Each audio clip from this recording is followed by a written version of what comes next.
Yeah. Okay, so record's back on, and then I'm going to share, and then we'll get through this we'll go through it quick like we usually do, and then afterwards we'll stop or we'll have questions. So I don't know if you guys can tell in the background of this slide, we have a grammar tree. This is kind of old-fashioned grammar that kids used to do, like probably in 1960.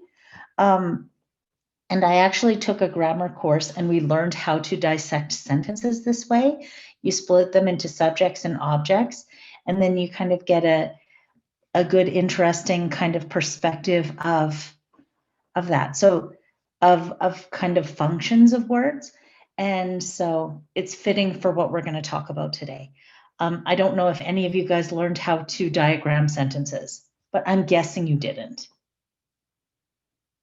I did, to be honest. You didn't? Yes, I did. Oh, you did. Okay, so you're a second language learner. So that would explain why you did it. I'm pretty sure no native speaker in this class will have learned how to diagram sentences. And grammar trees, grammar trees are different than syntax trees then. Right. So this is old. This is pre-universal grammar, what we have on this kind of slide. But okay, this is not universal grammar.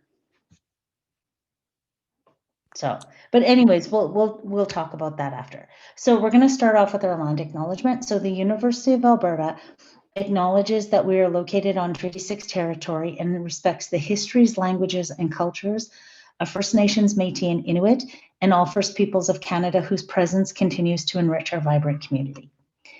So what we're going to talk about today is teaching quality standard number 3, and talking about building a professional body of knowledge. And so much like vocabulary, much like pronunciation, these are all things that fall within regular language teaching, and they're not typically courses on their own anymore, whereas they would have been a long time ago.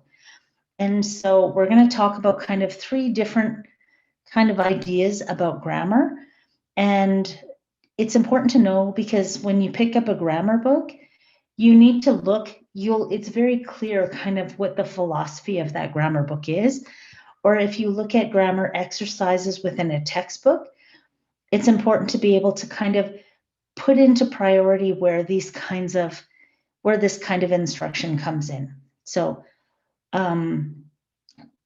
just so you know. So today we're going to start off, and like I said, today is going to be a super quick class. I always say that and it never is, but it's going to be a super quick class. I'm timing myself today. So we're talking about what is grammar, kind of modern theories of grammar instruction, focus on forms versus focus on form, and ways to correct grammatical issues. So these kinds of things all fill in together. So possible definitions and grammar approaches. So there's 3 kind of main ones that we talk about. So we all kind of grew up, I'm sure all of us actually I'm not sure, but for those of us who grew up in Canada, we would have taken French classes. And when we took French classes, we would have had those traditional grammar rules, right? We would have learned these are the rules you use to conjugate verbs in passé composé. This is how you know, in English sentences, we have rules that govern, you know, you never finish a sentence with a preposition. All of those kinds of fancy grammar rules that are traditional. Grammar, in that sense, has existed for hundreds of years. And I think it was one of the earliest books that we have is actually an English grammar book that was developed by, I can't remember who, but on trying to explain how you create sentences in English, right? So that one of our first books was a grammar book. So these traditional approaches that are, this is how you teach grammar. These are the rules. And if you're an educated speaker of English, these are the rules you need to know. Then in the 1970s, along comes Chomsky, and he comes along with this transformational generative approach. So Chomsky argued that we all have this kind of hardwired grammar that's in our heads. And what we do with that is we take words and we put it into the slots that already exist. And because we have this hardwired grammar that's within us, it allows us to create novel sentences that we wouldn't otherwise be able to do. Well, some people agree with that approach, and the linguistics department at the U of A is one of those people, or is one of kind of those main groups. I'm speaking generally because I don't know what every person out there believes, but there's another approach that's more in line with what I think, which is kind of along the lines of corpus linguistics, which looks at grammar not traditionally as rules that are made and dictated by a book, right? It's like the book determines what's acceptable grammar. Corpus linguistics says, this is all of the grammar that's written in books. Why don't we take and we look at what people actually do and then use that? So it's not the book that determines the rule, it's the rule that happens within the book, right? So it's like, you know, what does a word mean? Do we know what a word is based on what's in the dictionary, or do we look at how people use that word and then we determine what the dictionary should write? So corpus linguistics is all based on frequency of things that are found in the general environment. And so that's what we're looking at. So we'll go on a little bit from here. So if you're looking at traditional grammar, and you're a big believer in that, you're looking at parts of speech. What are nouns, verbs, adjectives, articles, all of those kinds of things. You take a sentence. What is the subject? What is the predicate, right? What are the rules that dictate use in English? What's proper? And if we're talking about traditional grammar, we're typically talking about written grammar, right? I don't think we talk about traditional grammar in terms of speech so much. Or if we do, it's like, oh, people say ain't, but we never would write ain't. We would write are not, right? So it's kind of things that govern what's acceptable in the language. Now, I would never throw away traditional grammar. And there's plenty of reasons why I would not throw away traditional grammar. Number one, people love it. Not everybody loves it, but there's plenty of people who love it. And there's so many textbooks that are designed around traditional grammar. Duolingo, the program Duolingo, is essentially traditional grammar. It's a grammar book that's built into a computer algorithm, right? And so for those of you who speak Japanese in this class, there's a textbook called Japanese for Busy People. And so it's all essentially, you'll have a model sentence and you will substitute words into that sentence so that you build that kind of repetition, and there's rules that govern how you would put things in a sentence, right? So while I would never build a class around grammar, there's definite advantages of using it. And to be perfectly honest, some people really love this. There is a cost with traditional grammar. So I don't know how many arguments I have had over the course of my life with non-native speakers of English who tell me that my English is wrong because they read in a grammar book that you should say A, B, C, or D. And so what a native speaker would say in their language is grammatical, right? I mean, we all make false starts, we all make errors, and there's some people who have more educated speech than other people. However, typically what a native speaker would say would be correct for a native speaker to say. And so telling people that they're wrong because you read in a book is not a good thing, right? So I have here that it's written down that traditional grammar kind of determines what's appropriate. And so people will conform to those rules, even though that's not always what people typically do, right? So that's just something important to keep in mind. So out of the people that we have here, how do you guys feel about traditional grammar? Do you like it?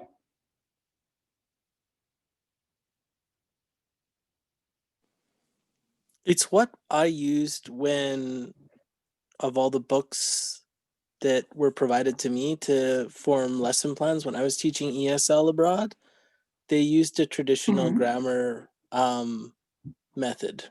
So I know it well, and it's easy for me to spot, not just as a native language speaker, but like I know like what to call it. Like, oh no, like that's past participle, not present participle or whatever, right? Like, but so I can pick things really easy and know what to call them. But there's limits in it, I've noticed, when I'm you know, talking with my wife and she wants to improve her spoken English to get to, you know, like a level of like a native English speaker here in Canada.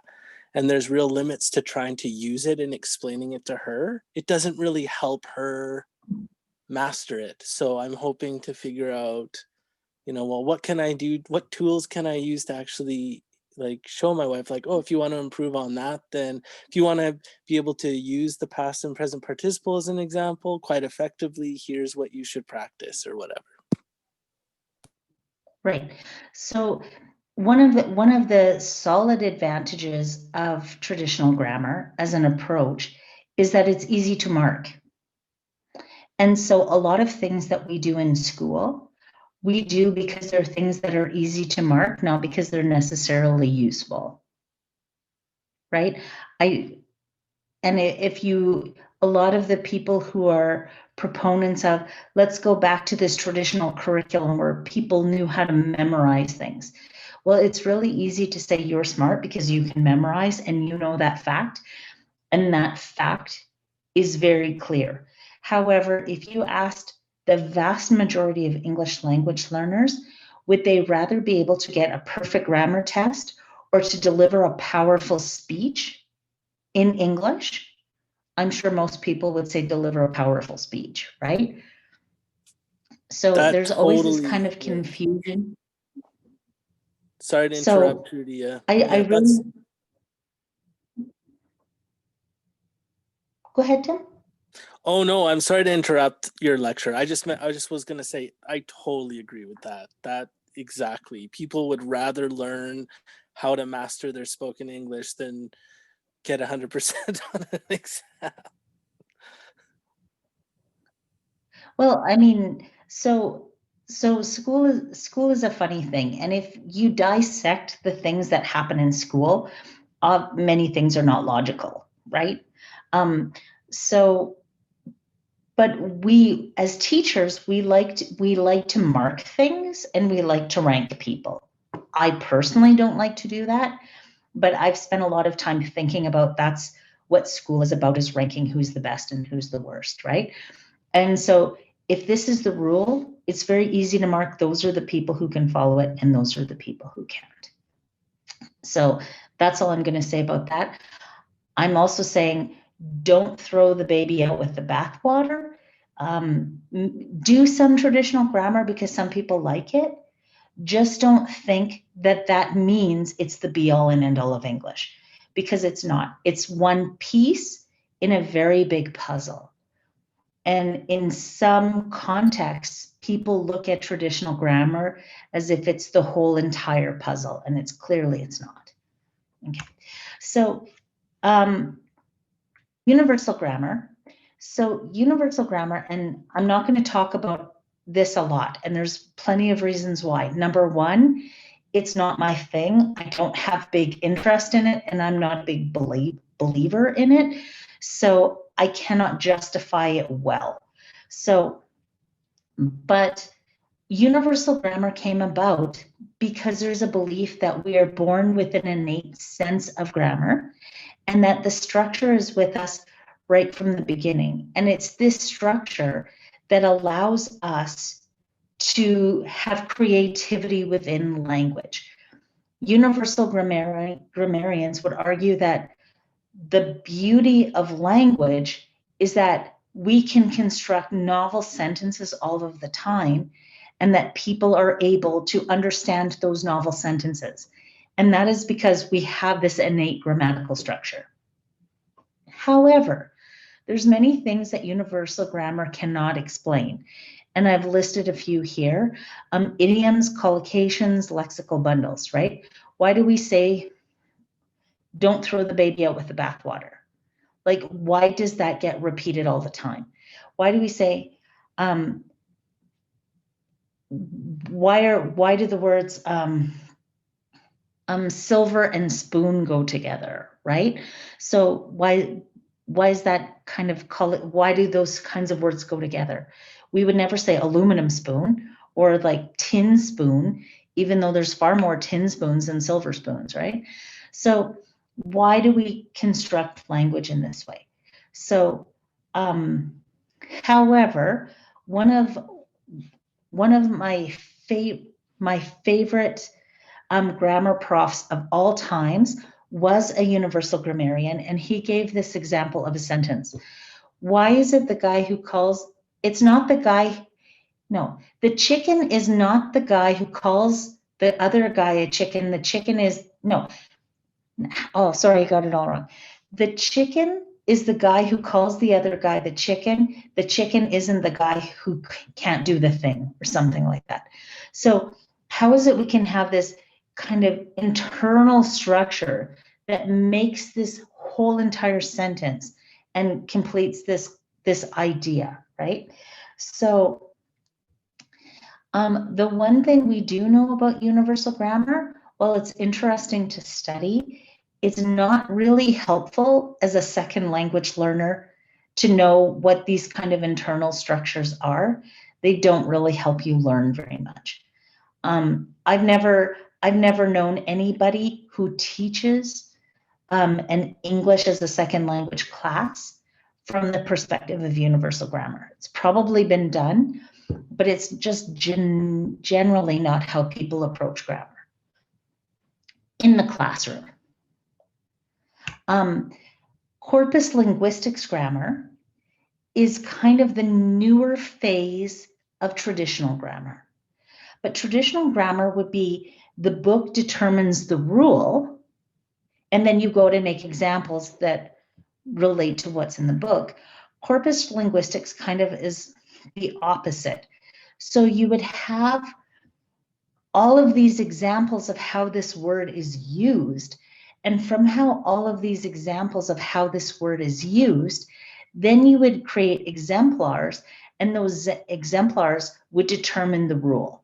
And so this is kind of the same thing that we do for vocabulary. So we'll do corpus linguistics grammarians. They actually do vocabulary counts. How many times is this word attached to this word? How many times is this verb tense used in the present versus how many times is this word used in the past? And when they look at those kinds of statistics, they get, okay, so there's certain verbs you are always going to put in the past tense because you're more likely to use that in the past tense than you are in the present tense, right? So those kinds of things can be helpful. However, so these people, back to corpus linguistics, these people are always looking at words in context rather than the rules that govern them. So again, they find the examples, then they make the rules. The focus is on the meaning of words. So if I want this word to mean this, this is the sentence I have to use to create that. They're often comparing oral and written language. Whereas traditional grammar is focusing on kind of that formal written grammar.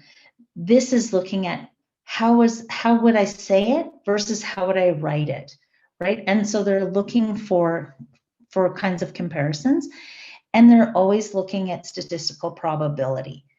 And so I have here a couple of examples. So this kind of belief about grammar is more in line with, it's more in line with kind of, anyhow. So for example, I've got some examples here. If you look at the word always, it's most often used with the pronoun I. I always go to the store. You can say we always go to the store or she always goes to the store. But if you have the word always, there's a very strong possibility it will be attached to I, more so than any other pronoun, right? So I guess maybe because from a certainty perspective, you're more certain about what you do as opposed to what other people do, right? So it's just a thing to consider. It also explains things like how we would say we would use lexical bundles, the ways in which, right? The ways that we do this, we could say that, but most people would say the ways in which, as opposed to the ways that, right? So it's probability that these things are going to go with each other.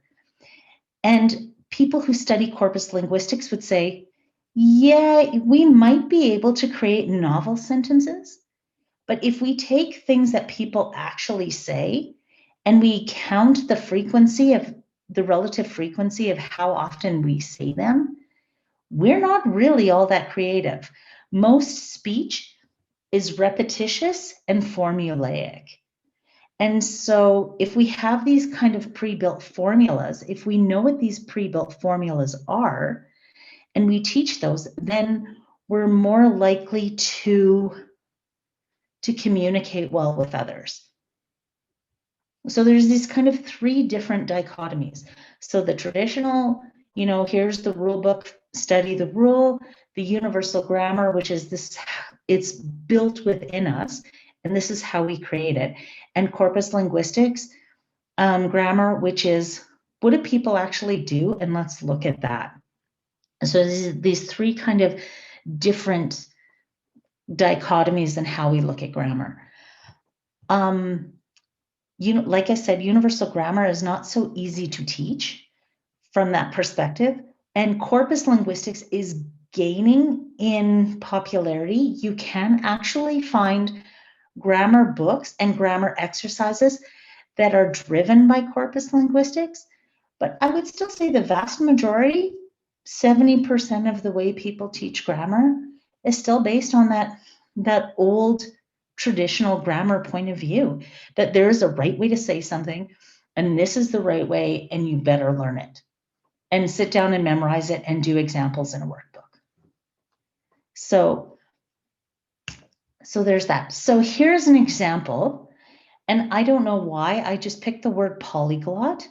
And so I typed in corpus linguistics grammar overview. And so the word polyglot, for those of you who don't know, so one language is monolingual, two languages is bilingual, three languages is a polyglot, right? So I just picked this example. And so here they've got all of these different examples. So some of them are spoken, some of them are in magazines, some of them in fiction, some of them are in academic writing, some of them are in magazines, right? Some of them are in news articles. And so you see how they use the word polyglot. And there's over 200 and some samples of the word polyglot here. And you'll see that okay, a polyglot, who draws on polyglot North African. So it can be used kind of as an adjective, and it can be used kind of as a noun. So you get kind of this sense of how this word is used. And if you're trying to figure out how to use this word, if you're writing and you're writing independently, you can go into this corpus of contemporary American English. You can come up with the word you're trying to use. You can look it up kind of in the corpus, and then it will give you examples. And so that will help you write your sentence more grammatically. Have you guys learned of writing this way?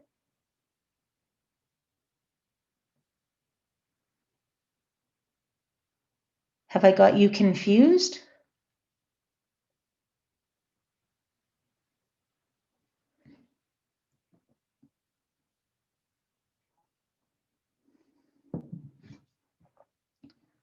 Did I get cut off? No. No. I am All good? like lost with it though, because I'm unfamiliar with it. Okay, so you're a bit lost. Can you tell me a little bit more? Because if you're lost, then the people who are listening are going to be lost too. Just yeah, like I'm just not really familiar with this way of writing, I guess. So yeah, it's essentially what this is if you pick a word, it's going to give you examples, and then you can look at these sentences and then you can copy the examples, right? Essentially, this is all you need to know, is that there are examples out there for corpus linguistics. That's essentially all you need to know for this class. Okay. When you're learning grammar rules, this is what's important to learn here. You kind of go through a process. You start off with simplification, where you will take every kind of rule you learn, and you will stick it into kind of this generic platform. Then you go to a phase of generalization, or overgeneralization, and you will use the thing that you are learning even in the wrong context. And then eventually you have what's U-shaped behavior. So you start off getting it right, then you get a whole bunch of it wrong, and then eventually you start to get it right again. So this is kind of the generic pattern that people follow when they're learning grammar rules. This is true for native speakers as well as for second language learners. So for example, young children, they will say all of the past tense irregular verbs correctly. They will say, I ran, I went, I ate, and then they start saying them all wrong. I ated, I runned, I sleeped, and they start saying them all wrong. And then eventually they start saying them correct again. So they start off by hearing examples in their normal speech, and they say all of those things because they're copying the examples that they hear. Then they start learning the rules of past tense verbs and which verbs are irregular and which ones are not. And then eventually, because they start to learn the rule, they've worked through that rule, they're not getting them all wrong again, then they start getting them right. Another example would be Russian speakers or Ukrainian speakers. For those of you who don't know, in Russian or Ukrainian, you don't have the word the like you do in English. So anytime you're supposed to not say the in English, Russian speakers get it right 100% of the time because they're not saying it in the other cases either. So when they're not saying it, they get it kind of wrong. Then when they start learning the rules of the, then they say the in places when they're not supposed to say the, and eventually they get it right. So this is kind of this belief of overgeneralization. When you start getting things wrong, it's actually a sign of linguistic growth because it means you're working towards restructuring. So I guess my point for telling you all of this is that just because students start making grammatical mistakes, they got it right and now they're making mistakes, that's actually a sign that they're growing in their understanding of grammar points. Okay. Okay. Error correction And we're coming to the end of our slides. So error correction, there are lots of ways that people correct mistakes. Okay. And so some of the ways that teachers can correct mistakes is if you make a mistake and I say, hey, you just said that wrong. The second thing you can say is to point out the mistake and have them correct it for you. I go to the store. Did you just say I go to the store? I go to the store? I go to the store? No, I went to the store. Okay, you went to the store. So I tell you where the mistake is, and then I repeat it and hound you until you fix that mistake. And then the third thing is I go to the store, and then I say to you, I went to the store, and then you repeat after me, I went to the store. So there's these kind of three main ways that teachers deal with mistakes, okay? So telling people that they've made a mistake and then fixing it for them. I go to the store. No, you don't say I go to the store because it's an irregular past tense verb. The verb go has to be in the past tense, has to be went, okay? Again, I tell you you're wrong and then just make you fix it, or then I just repeat the correct thing back to you. Teachers will overwhelmingly just repeat things back to students. And as an ESL teacher, you're going to do that. However, it's definitely the least effective way in correcting students' speech. And it's the same thing for writing mistakes as well. So teachers will, like, we love the red pen of death. That's what I call it anyway. So you get a piece of paper and you'll go through and you will correct everything with a great big red pen and you'll hand it back to the student. You've spent longer fixing the grammar than the student actually made the mistakes. And then they will look at it and they'll say, thank you very much. And then they will never look at it again and they will have learned nothing. And you have learned that you have a lot of red ink in your red pen. So repeating things for students in the correct way is a very poor strategy for correcting students' mistakes. And there's many reasons for that. But the main one, there's two main ones why this doesn't work. Number one, they don't have to put any effort into fixing their mistake. So it's not effortful for them. So they don't pay attention to it. And the second reason why it doesn't work is because it's normal for us to repeat what the other person says because that's what we do when we're listening. So I'm telling you, so yesterday I was driving and I was so mad. And when I saw this guy in front of me and he cut me off and just like that, oh, he cut you off just like that. So we'll often like repeat the things that the other person says as kind of a tool to show that we're actually listening to them. So students are getting this mixed message. Is the teacher paying attention to what I'm saying? And because they're acknowledging what I'm saying, then so that they're not sure that they're always being corrected is my point. The most effective way is to tell them there's a mistake and to have them correct the mistakes. So the most effective way is I go to the store. I go to the store. But the problem is if you overdo that, it's super annoying, right? Like, can you imagine you're trying to talk and everything you say, somebody stops you and tries to harass you for mistakes.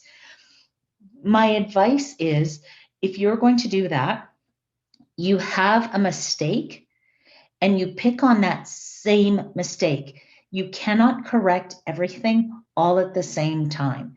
So if you're working on irregular past tense verbs, every time they make a mistake with an irregular past tense verb, you stop and correct that. But if you're working on regular past tense verbs, you're not also correcting the word. You're not correcting the articles. You're not correcting, word structure. You're not correcting a million other things. You pick one thing and you correct it. So how is that? Is that good? Does that make sense to everyone? Absolutely. This is the most important. This is the most important thing of all of the stuff I'm talking about today. This one slide. Will you be saying more about? And actually, I'm listening. Trudy, will you be saying more about that? Because that seems like really key to me. But I wouldn't know where to start. Just thinking about like my kids, for example, they're not necessarily learning English as a second language, but they kind of are. And so I'm wondering, like, where would you start in terms of what you would pick to work on? There's so many things that you can. If you're not So, correcting everything for and you're them- just zeroing in on one, what do you choose? So in native speakers, if you watch how native speakers correct their children, very rarely do they correct their children's grammatical mistakes. Most frequently, they correct sociopragmatic mistakes. So if they speak to somebody with an impolite tone, or if they speak, if they're like impolite, those are the things that parents will hammer on their kids. Very, very rarely do parents correct their kids' grammar. Kids' grammar will sort itself out over time. For native speakers, right? There are a few, and I'm going to give you some personal advice on this. So I corrected my daughter's grammar ad nauseum when she was little, and then she started correcting mine. So don't do that, because you will not like it, right? And I'm serious about this. When you get a 5-year-old who says, "Hey, Mom, native speaker much?" then you're really going to decide that you really wish you hadn't started that. So, however, your wife who's learning English, right? Although she's incredibly fluent, if she wants more native speakerish English, you pick one thing that she consistently does wrong and hammer on that one thing until she gets that thing consistently right. And then you find another thing that she consistently does wrong, and then you hammer on that until she consistently gets it right. If you don't want to be divorced, I suggest you make sure that she really wants you to do that first. Because it can get annoying. So she might like it when you correct her. She might hate it. So whatever you do, whatever decisions you make sure that they're compatible with your marriage, is my point. So, but as a teacher in the classroom, one of the things that you do, one of the things that's really effective is you pick a mistake and then you get all of the students to focus on that mistake and to correct each other on that mistake. So a common one in a French immersion class would be French immersion kids will say j'ai a, because I am in French is j'ai. So but I is je. So you would say je mange, but you might say j'ai mangé, which is I ate. To make a long story short, it's easy to confuse j'ai a and j'ai. It's easy to make that mistake.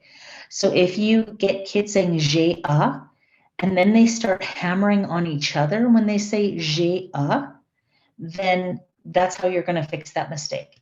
So for example, in my French class right now, all of my kids, they mix up their articles, which is unfortunate. I'm not the world's best article person in French either, but kids will say things like mon mama, which is like the boy word for my and then mom, right? Mon mama instead of ma mama. So now I've repeated it, And so every time one of them goes to say, mo mama, one of the other kids will say, ma mama. So then you're building in those patterns for correcting it. And then they start correcting each other. That's the best way to do it in the classroom.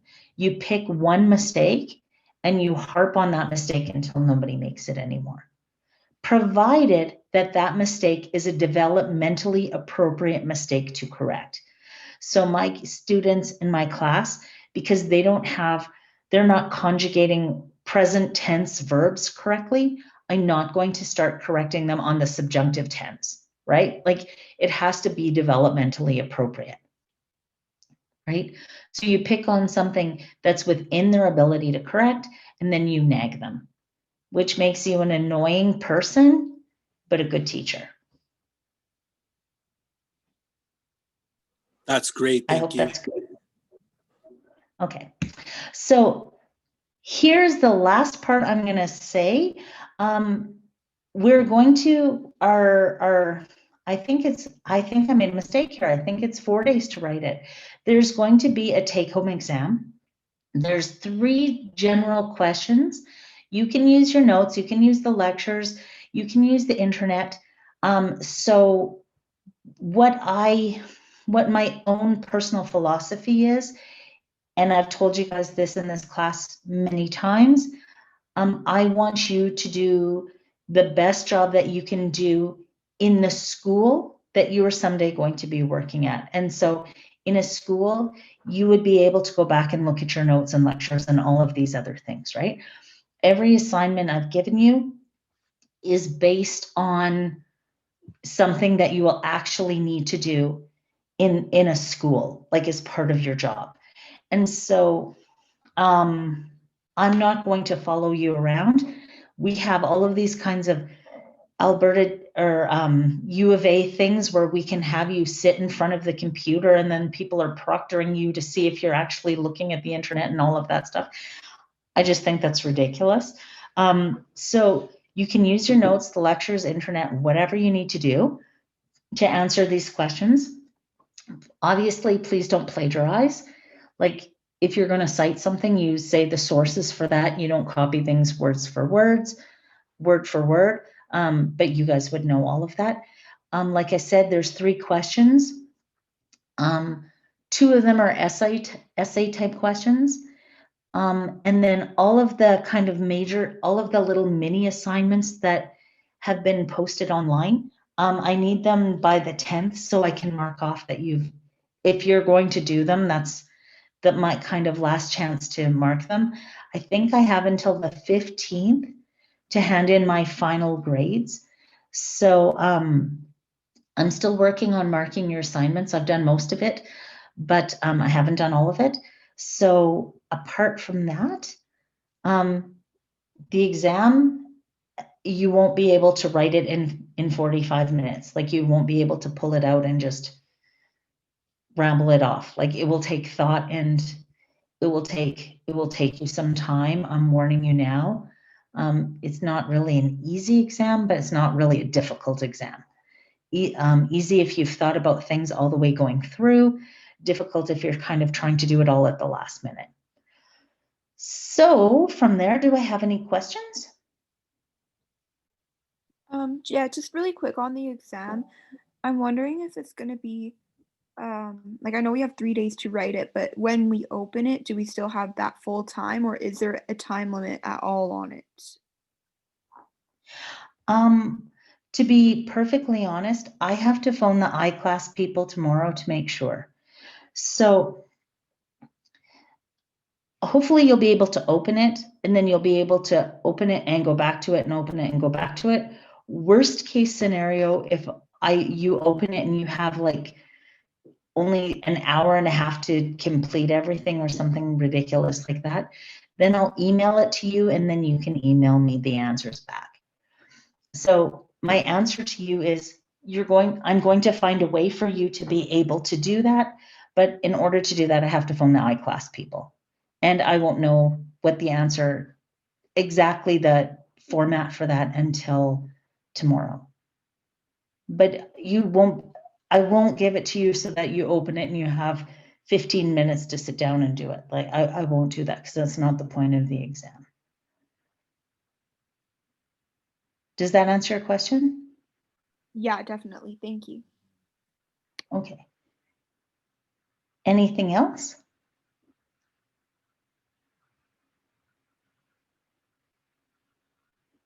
Okay, I'm going to shut off the record button.